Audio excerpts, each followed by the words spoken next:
How to write the perfect blog post. Want to become a top blogger?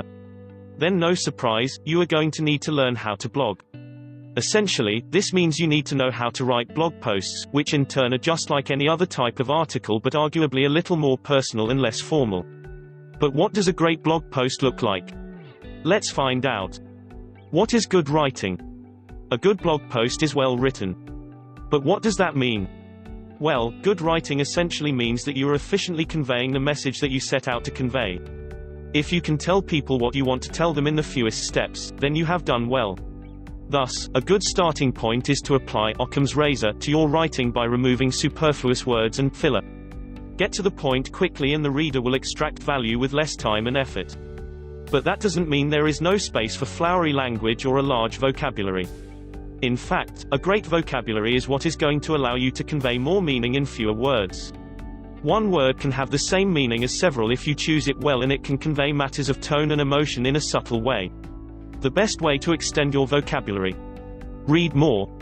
1. How to engage.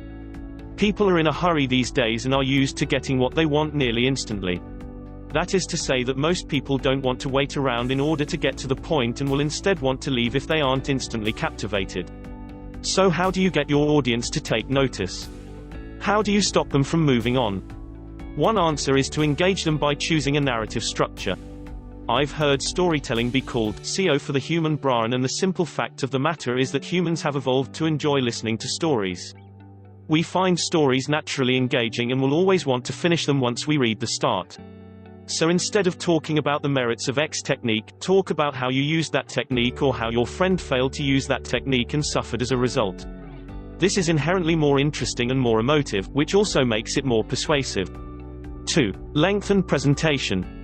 While we're at it, it's worth considering the best length for your posts and the best way to make sure that people read them. Don't undersell your great writing by presenting it in a way that's unappealing. The first tip then is to try and get the length of your content right.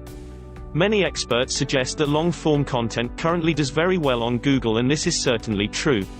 However, this will limit the amount of content that you can write, and thus you might want to write shorter posts of around 800 words from time to time as well. The other tip is to always space your content out, to use lots of headings and to create distinct paragraphs. And if you want to learn more, I recommend you click the link in the description to learn how to be a highly successful internet marketer.